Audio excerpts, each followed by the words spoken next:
খুৰা স্পৰ্টছমেন ক'ব এটা গুণত মোৰ মা অভিনয় অলপ কৰিছিল মা পিয়লি ফুকনত চৰিত্ৰত সৰুতে আমি অভিনয় মায়ে কোৱা শুনো কিন্তু কোনোবা এটা গুণত মোৰ অভিনয় কৰিব মন যায় ক্লাছ 6-7 মানত থাকোঁতে আমি মইনামেল কৰিছিলোঁ এতিয়া হয়তো মইনামেল আছেনে নাই নাজানো মইনামেলত মই অভিনয় কৰিছিলোঁ অভিনয় কৰি কৰি এটা সময়ত বিভিন্ন ক্ষেত্ৰত ঘৰত থাকি কথা কৈ নাটক কৰি ঘূৰি ফুৰোঁ কৰি গৈ লাষ্টত মোৰ আকৌ ইণ্টাৰেষ্টিং আমাৰ ছবিত অহাৰ আগতে এটা কাহিনী বহুতে জানে বা নাজানে মই ড্ৰামা ফেষ্টিভেলবিলাক হয় সূৰ্য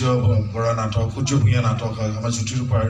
ড্ৰামা কম্পিটিশ্যনবিলাক হয় তাত মই একাংকিকা নাটক মই কৰি ফুৰিছিলোঁ চ' বেষ্ট এক্টৰ পাইছিলোঁ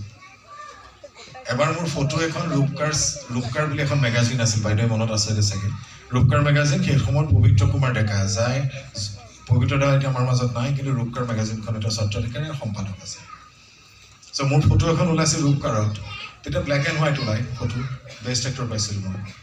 চ' ফটোখন দেখি পেলাই নীপ বৰুৱাই ক'লে যে এই ল'ৰাজন নীপ বৰুৱাৰ এখন ছবি শ্বুটিং চলি থাকোঁতে নীপ বৰুৱাই ক'লে এই ল'ৰাজন নগাঁৱত আছে তেতিয়া চিনেমাখন প্ৰযোজক আছিল ধৰ্ম শইকীয়া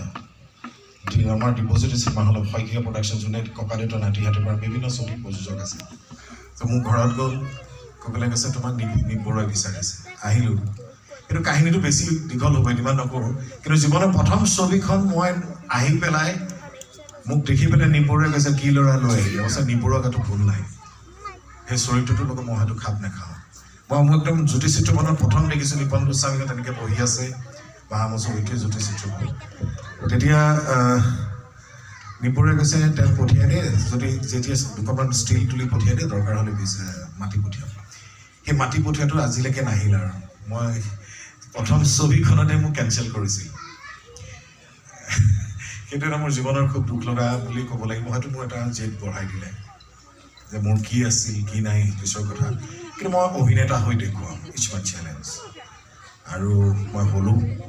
আপোনালোকৰ আশীৰ্বাদত হ'লোঁ মই হাজাৰ অভিনয় নকৰোঁ আপোনালোকে মোক মৰম নকৰিলে মোৰ যদি অভিনয় ভাল নাপালে য'তেই পৰা হ'ব নোৱাৰিলোঁ সেয়াই কথা অভিনয় কৰি আছোঁ কৰি এতিয়া আহি আৰু শেষত ৰাঘৱ ছবিখন শ্বুটিং হৈ গৈছে ৰত্নাকৰ হ'ল বাইদেৱে এটা নায়কৰ কথা কয় মই অলপ আগত এটা ইণ্টাৰভিউত কৈছোঁ যে হিয়া দিয়া নিয়াৰ পিছতে আমি 3জন মানুহৰ অসমীয়া ছবিৰ ক্ষেত্ৰত আজি মোৰ 3জন গডফাদাৰ হ'ব 3জন মানুহৰ অৰিহণা বহুত আছে প্ৰথম কথা আছে আব্দুল মজিদে মোক উত্তৰকালত আনিলে তেওঁ যদি ননা হ'লে মই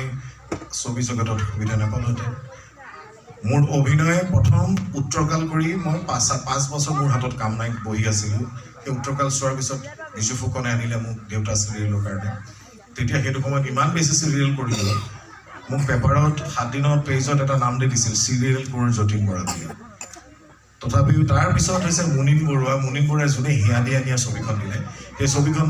যদি মই নাপালোহেঁতেন মই হয়তো আজি যতীন বৰা হ'ব নোৱাৰিলোহেঁতেন আৰু সেইকাৰণে মই কওঁ যে তাৰপিছত মুনিন বৰুৱাক চিনাকি কৰি দিয়া বা মুনিন বৰুৱাৰ লগত একেলগে কাম কৰিবলৈ অনুৰোধ কৰিছিলোঁ জুবিন গাৰ্গক প্ৰথম মই মুনিন বৰুৱাৰ ঘৰত লৈ গৈছিলোঁ তাৰপিছতে আমাৰ এটা সংযোগ হৈছিল জুবিন যতীন মুনিন আমি 3জনে একেলগে কাম কৰিছিলোঁ আজি ভাইমদা আমাৰ মাজত নাই আৰু ভাইমদা ক্লাছ ৰত্নাকৰলৈকে মই পাইছিলোঁ ৰত্নাকৰৰ পিছত তেওঁৰ নামটো দিলে আমাৰ মাজত নাই কিন্তু জুবিন আৰু মই একেলগে কাম কৰি আছোঁ সেই জাৰ্ণিটো আমি ৰাঘৱলৈকে ৰাখিছোঁ ৰাঘৱতো সুন্দৰ গান গাইছে আৰু সংগীত পৰিচালনা কৰিছে